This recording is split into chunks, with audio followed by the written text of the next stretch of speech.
Hello friends, आज आपके लिए टॉपिक लेके आए हैं हम treatment of workman compensation reserve. Last videos में हमने अपना रिजर्व्स और एक्यूमुलेटेड प्रॉफिट लॉसेस का ट्रीटमेंट डिस्कस कर लिया था। अब हम डिस्कस करेंगे वर्कमैन कॉम्पनसेशन रिजर्व का ट्रीटमेंट। बहुत इंपॉर्टेंट टॉपिक है, बहुत बार एग्जाम में आ चुका है। इस बार टर्म 2 के एग्जाम में भी ये 2 मार्क्स का आया था। तो वर्कमैन कॉम्पनसेशन रिजर्व क्या होता है? It is a reserve which is created out of profits. ये एक रिज़र्व होती है। रिज़र्व का क्या मतलब होता है? Appropriation of profit. Appropriation of profit मतलब रिज़र्व सिर्फ तब बनेगी जब हमारे बिजनेस को प्रॉफिट होगा।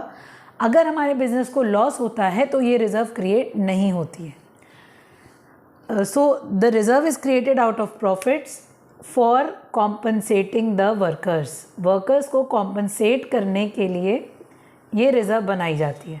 फॉर एग्ज़ाम्पल, वर्क करते हुए अगर किसी वर्कर को चोट लग जाती है या किसी की डेथ हो जाती है तो इस फंड को हम यूज़ करते हैं उन्हें कॉम्पनसेशन देने के लिए। जो भी पैसा हम देते हैं इस कॉम्पनसेशन, हम इस फंड को यूज़ करके पे करते हैं। That is workman compensation reserve. और ये बनती भी हमारे प्रॉफिट से ही है। फॉर एग्ज़ाम्पल, अगर हमारा प्रॉफिट है साल का 20,000 का, तो इसमें से हमने फॉर एग्ज़ाम्पल 5,000 रुपये अपनी वर्कमैन कॉम्पनसेशन रिजर्व में पुट कर दिए। ठीक है, तो हम इसे बनाते प्रॉफिट में से ही हैं। जो हमारा प्रॉफिट हुआ है बिजनेस को, उसी में से कुछ हिस्सा हम वर्कमैन कॉम्पनसेशन रिजर्व में ट्रांसफ़र कर देते हैं। अब रिजर्व है, हमें पता है रिजर्व हमारी लाइबिलिटी होती है, so it is a liability. अब इन दोनों बेसिस पे ही हमें पूरे वर्कमैन कॉम्पनसेशन रिजर्व का ट्रीटमेंट करना है। रिजर्व होती है मतलब प्रॉफिट से बनी है, प्रॉफिट है अल्टीमेटली, और वो प्रॉफिट पार्टनर्स को मिलता है, और ये हमारी लाइबिलिटी भी होती है। अब हम इसका ट्रीटमेंट देखते हैं। वर्कमैन कॉम्पनसेशन रिजर्व के बेसिकली 3 ट्रीटमेंट हैं जो आपको याद करने पड़ेंगे थोड़े से। अगर कोई क्लेम नहीं है, अगर किसी भी वर्कर को चोट नहीं लगी या किसी की भी डेथ नहीं हुई, हमें किसी को भी कॉम्पनसेशन देने की ज़रूरत नहीं पड़ी, या फिर कोई इन्फॉर्मेशन नहीं है। दैट मीन्स कोई इन्फॉर्मेशन नहीं है का भी मतलब यही है कि कोई क्लेम नहीं है, किसी वर्कर को कोई चोट नहीं लगी है जो हमें पैसा विड्रॉ करना पड़े। तो उस केस में हम क्या करेंगे, क्योंकि ये प्रॉफिट है, बचा हुआ प्रॉफिट है जो पार्टनर्स को मिलना चाहिए, तो इस प्रॉफिट को हम पार्टनर्स में डिस्ट्रीब्यूट कर देंगे ओल्ड रेशियो में। ठीक है, अब डिस्ट्रीब्यूट करने की जनरल एंट्री क्या होगी? एक चीज़ यहाँ याद रखिएगा, वर्कमैन कॉम्पनसेशन रिजर्व हमेशा ओल्ड रेशियो में ही डिस्ट्रीब्यूट होता है।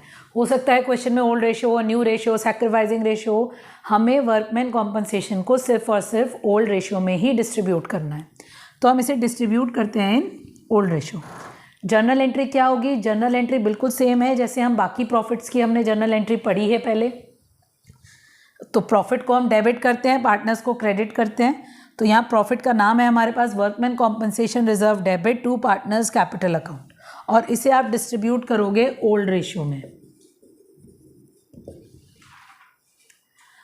देन नेक्स्ट है इफ़ वर्कमैन कॉम्पनसेशन डिक्रीजेस। अब डिक्रीजेस का मतलब क्या है वो समझो।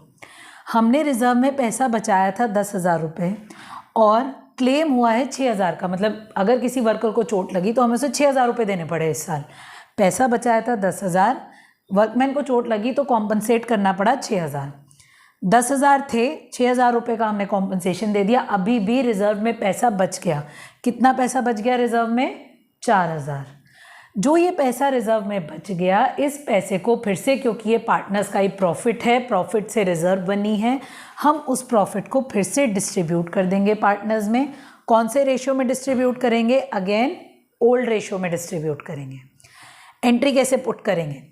एंट्री होगी workman compensation reserve debit, reserve बनाई थी हमने 10,000 की, to claim on workman compensation reserve, claim हुआ है 6,000 का, और कितने पैसे बच गए हमारे पास? 4,000 रुपये बच गए। वो 4,000 रुपये हम पार्टनर्स में डिस्ट्रीब्यूट कर देंगे ओल्ड रेशियो में। ठीक है, आई होप सबको समझ में आ गया होगा। देन अगर वर्कमैन कॉम्पनसेशन इंक्रीज होगा तो क्या करेंगे? अब इंक्रीज कैसे पता चलेगा कि इंक्रीज हुआ है? फॉर एग्जाम्पल, हमारे पास रिजर्व में हमने बचाए थे 15,000 रुपये, और जो क्लेम आया है वो आया है 17,000। 17,000 रुपये हमें किसी वर्कर को कॉम्पनसेट करना पड़ा। तो पैसे तो हमने 15,000 ही बचाए थे और पैसे देने पड़े 17,000। 2,000 रुपये हमें एक्स्ट्रा देने पड़े। अब क्योंकि 2,000 रुपये हमें एक्स्ट्रा देने पड़े तो ये हो गया हमारा लॉस, और इस लॉस को हम ट्रांसफ़र करेंगे रीवैल्यूएशन अकाउंट में।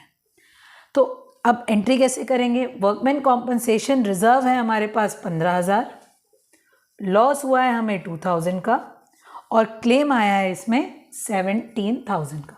अब इस केस में पार्टनर्स में कोई रिजर्व डिस्ट्रीब्यूट नहीं होगी, जो रिवैल्यूएशन का लॉस होगा हम वो डिस्ट्रीब्यूट करेंगे।